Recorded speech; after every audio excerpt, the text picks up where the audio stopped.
There's reggae music and then there's reggae music that challenges you intellectually, spiritually and morally, forcing you to stop and listen and learn.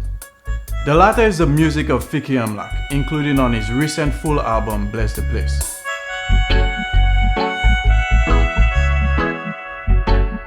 Hello everyone, I'm Gideon St. Helen. Welcome to another Irie Roots Reggae Reviews. Before I go further, I'd like to encourage you to subscribe to our YouTube channel and click on the bell to get notifications whenever we upload new videos. Also check out our Facebook page, Irie Roots Reggae Reviews, and Twitter at Irie Reviews. We post daily must-listen to recent reggae albums in an ongoing series that we call What We're Listening To. While I've always liked reggae music, my deep love of roots reggae music can be traced directly to discovering the form of roots reggae music specific to the US Virgin Islands in 2005. I've mentioned this before that I had become sort of disillusioned with boilerplate reggae music and wanted something more meaningful, something more spiritually gratifying. VI reggae music, Desiree, Midnight, Army, and others, they did that for me. Although I may occasionally review albums from the so-called big names in reggae music, my desire really is to highlight meaningful and profound reggae, to bring attention to substance rather than flash but cliche and sometimes the emptiness of mainstream reggae music. I'm blessed to have the opportunity to introduce to some Fikir Amlak, an artist whom I would describe is after the school of the late Von Benjamin of Midnight Akebeka. The sort of rare artists who are prolific writers, prolific poets, deep thinkers, cerebral personalities, and obviously well-read. I got to ask Fikir Amlak a bunch of questions, mostly in the context of the 2019 album Bless the Place, and I'm really grateful for him taking the time to respond to all of my questions. I'm also thankful for his management, Akashic Records, for facilitating our communications. Our first set of questions were more biographical, to really get a better understanding of Fikir Amlak's approach to reggae music, because his approach is outstanding, in the true sense of the word outstanding. We asked Fikir Amlak to tell us a little bit more about himself, where he grew up, and how he got involved in reggae music. I was born and raised in Los Angeles, California, to parents of Caribbean and Latin American descent, and have been involved in music since I was 14 years old. In the beginning, I aspired to be a lead guitarist, but soon found myself singing and songwriting. Growing up, I had always listened to reggae music, and as I began to identify with Rastafari, it was a natural fit. Another question that we're really interested in is why reggae music? This is obviously an extraordinarily talented man. Why would he choose to do reggae music? Why not another genre? Bob Marley once said that reggae is a music about struggle. This struggle is physical, mental, emotional, sexual, and spiritual. I could relate to that. Whatever the genre, my message remains one and the same, and that is of equal rights and justice, freedom and black liberation, Haile Selassie and African glory. Nowadays, I shy away from using the word reggae, as it has become diluted in recent years, and this message knows no limitation or genre. His response regarding reggae music becoming diluted in recent years is similar to what Marcus Gard told us in the last interview we did, and I really encourage you to check out this interview as well as a review of Rhythm of Serenity. I think this is an artifact of reggae going mainstream, which is a perfect segue to the question of getting his message out. Although he looks young, Fikir Amlak has been doing reggae music for a while now. I was recently listening to an excellent album he released in 2006, Love Jah and Live. That album was released 1 year after I started listening to Midnight and really plugging into the VI Roots reggae scene. But I became familiar with the Fikir Amlak name in 2019 and really started listening to his music earlier this year. Even though I'm somebody who's always searching for new roots reggae music and new roots reggae artists. My assumption is, and I may be wrong, is that he's not an artist who desires to go mainstream. So I asked him how he balances shunning mainstreamness and getting his message out to a wider audience. I wouldn't say that going mainstream is not a goal, although I've never necessarily aspired for the spotlight or desired attention in that way. I enjoyed operating underground and in the shadows for many years, but as people begin to catch on, my responsibilities have increased. I'm open to the mainstream, And if it is for me, then I will embrace it. And if not, I'll carry on because this music will live forever. I just mentioned his 2006 album Love, Jah and Live. This was really, 14 years ago? So I was really curious to know how his music has evolved since then, because the sound of that album is a bit different from his current works. Initially, I began with a much more straightforward, roots reggae approach, which over time evolved into the current style you hear today. The last 6 years, I have become more known within the sound system scene, less in the reggae world. And who knows where to next, as my style is still transforming. The possibilities are infinite. It now makes sense why I was not familiar with the Fikir Amlak name. The sound system world is not an area that I'm familiar with at all. But as I listened to more of his catalog, it became clear to me that Fikir Amlak has been quite active in the reggae dub scene. So we asked him to talk a little bit more about what draws him to this subgenre of reggae music. Modern dub is a natural evolution of reggae music. It's a sound that's ancestral and digital, militant and analog, all at the same time.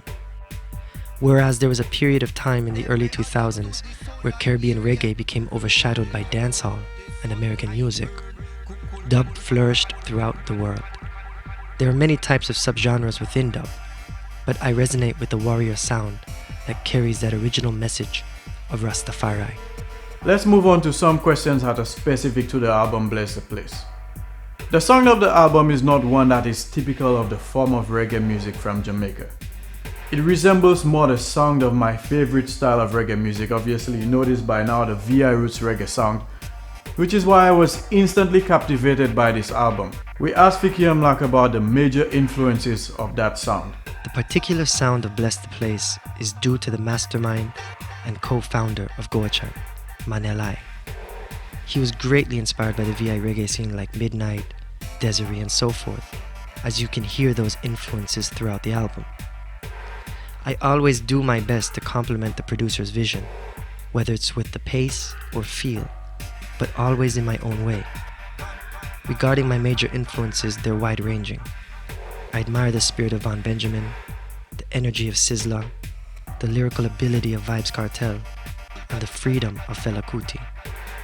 From Thievery Corporation to XXX Tentacion, Massacre to Little Dragon, Gunna to Bentley Uncle Soul, I listen to a lot. Regarding A Chant, the band behind the instrumentation of the album, we wanted to know how the collaboration came about.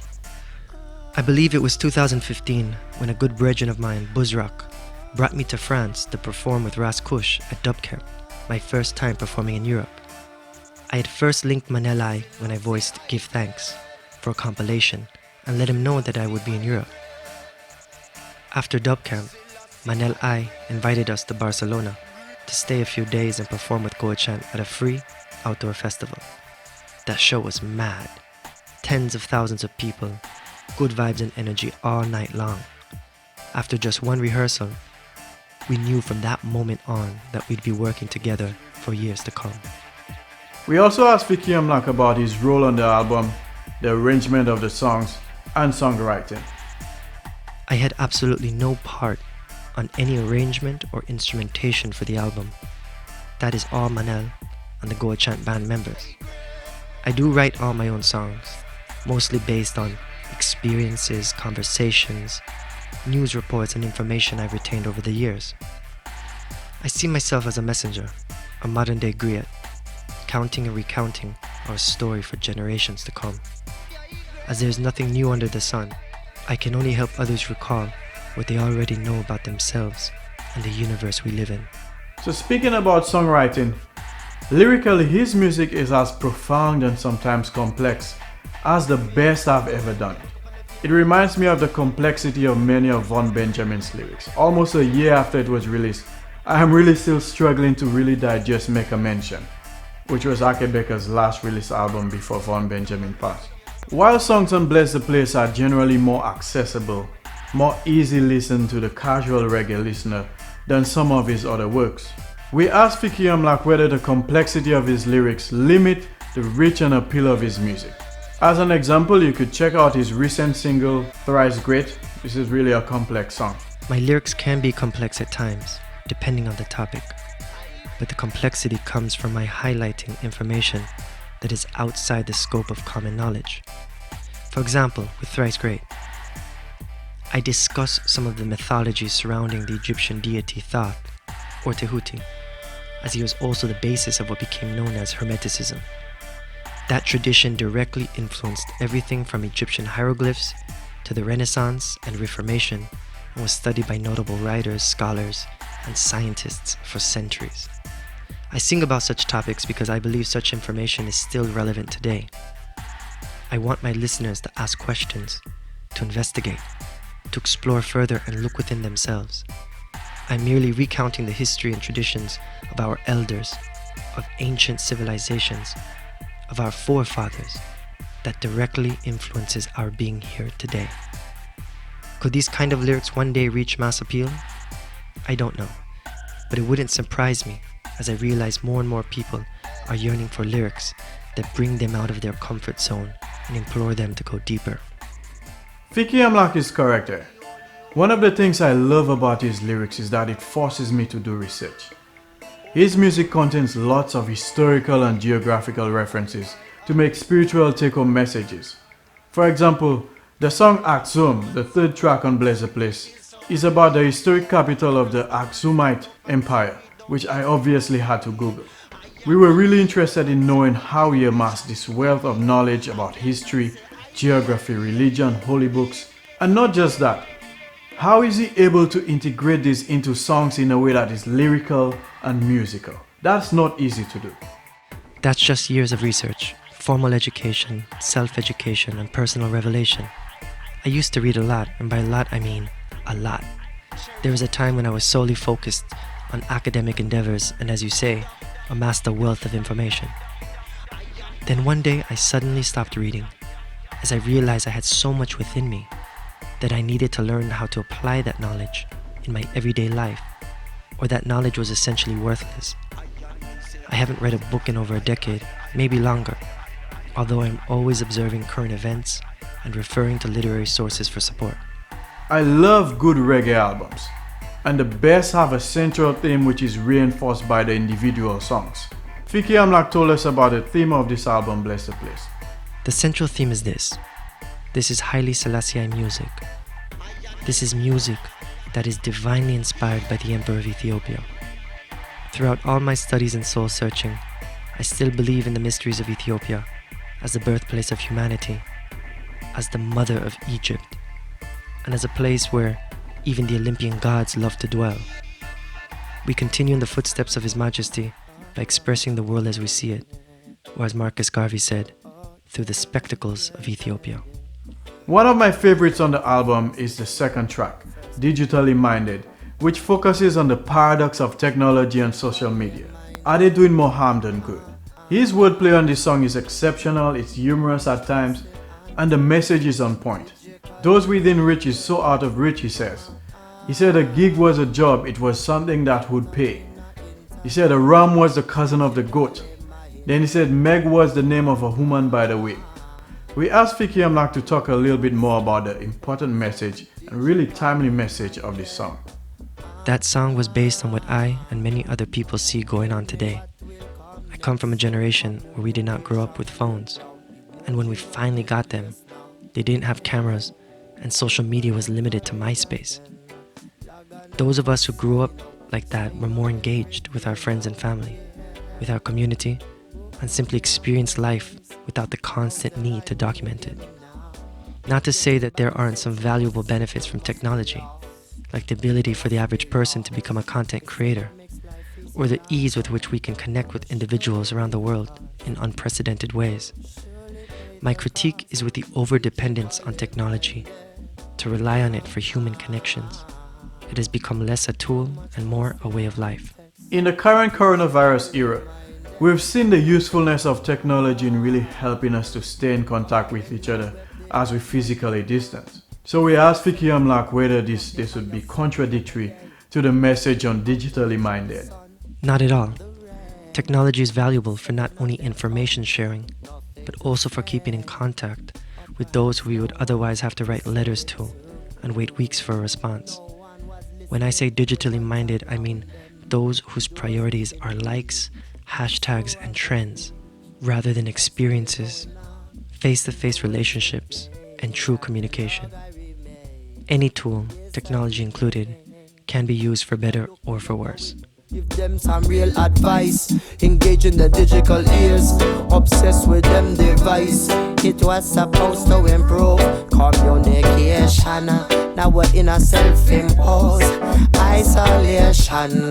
Digitally minded. Too much posting and text. Digitally minded.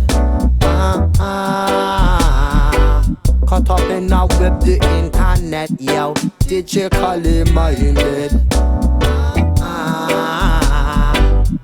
More apps than friends. I love every song on this album, and that's credit to the thought and the work that went into putting this album together, that went into really producing an excellent album. Another favorite track is I Best. That's track number 4. If you need self-affirmation, and we all do, take a listen to this song. Fikir Amlak went a little deeper into explaining to us the background of the song and what it means to him personally. I Best is a very important song to me. The lyrics are inspired by a conversation I had with Daraja years ago in Jamaica, when he told me that only your best is good enough. That got me thinking that the only competition in life is against ourselves. How many of us can look at ourselves and say we're doing the best we can possibly do for ourselves? When I say basics I master, that is my motto. One of my elders once told me that when I don't know where to begin, start with what's in front of me. And that's my approach to the challenges in life. I'm saying forward to the basics, forward to our foundation, so we can focus on the things in front of us first, before diving into the complex and theoretical. So many have the gift of gab, but when it comes to action, they are found wanting. I made a vow to myself many years ago to never be that way, to let my actions speak for themselves and allow my words to simply affirm that which I am. We often compare ourselves to others, taking us away from our own power and unique story to tell. So yes, self-affirmation is key, as is knowledge of self, which is the greatest wealth.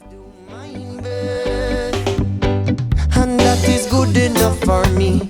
Good enough, so I will always do my best. I will always do my best, yeah. I will always do my best. And that is good enough for me. Live now what you speak. Behold the powers of your speech. Every word has a power. So realize what you are after. Greatness I don't see. I say 'cause fasting makes me weak. My son, he brings me laughter. I will always do my best. I'm best. I'm best. The songs Like a Lion and Forgive Me both integrate elements of Christ's teachings. In Like a Lion, he refers to Christ's teaching in the New Testament of figuratively chopping off any part of you that may inhibit your salvation. Forgive Me is a prayer to Jah, but the Jah in the song is referred to as the one upon the cross. You gave your all, he says. Or in other words, Christ. I was really interested in Fikir Amlak's merging of Christianity and Rastafarianism in these songs. His response to our question deserves a listen. I believe in God, but I don't have many Christian friends, and I'll explain why. Throughout my years of traveling through the various Rastafari mansions, I found my home within the Orthodox Rastafari community, or Tewahedo as it is known in Ethiopia. I read the Bible from Genesis to Revelations as a youth, and then studied it in Greek, Latin, Amharic, and Ge'ez. What I came to realize in time was that the true words of the Most High could never be confined to ink and paper. The book of life is in a constant state of creation. My concept of Christianity is more akin to that of the pre-church desert fathers, like Moses the Ethiopian, Saint Athanasius, and Saint John Chrysostom. Much like the Sufis of Islam, we as Orthodox Rastafari or the mystics of Tewahedo and find ourselves on the fringes of accepted Christianity. That being said, yes, I integrate many of Christ's teachings which are universal. As for example, the symbol of the cross or maskal is something that stems from antiquity and can be seen in the Ankh and Celtic knot.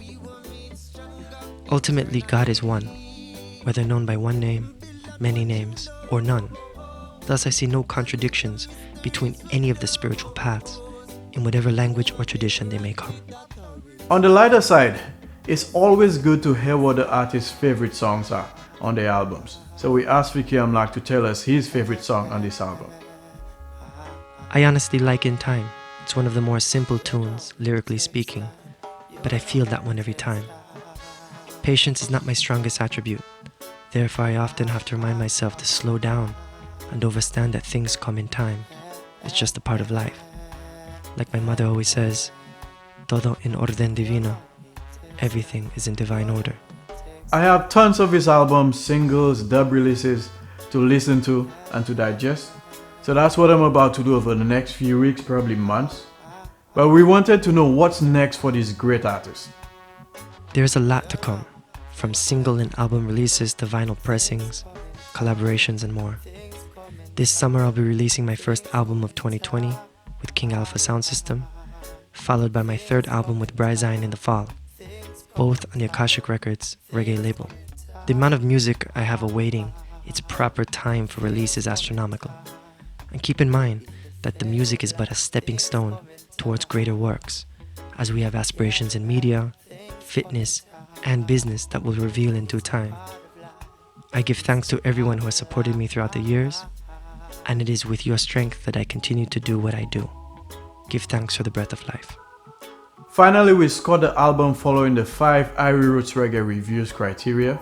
For originality, authenticity, the album is clearly an authentic reggae sound, and he's an authentic artist, so we gave 10 over 10 here. For lyricism, his lyrics are well thought of, deep, relevant, and importantly uplifting, so we gave it 10 over 10 here. For production and instrumentation, this is excellent production. It's well recorded, well mixed, it's a balanced song. We also gave 10 over 10. For coherence of the album is thematically and sonically coherent, which is 10 over 10 also. For accessibility advanced reggae music, one barrier to the accessibility of some of Fikir Amlak's music is the complexity of his lyrics, which is not a negative per se.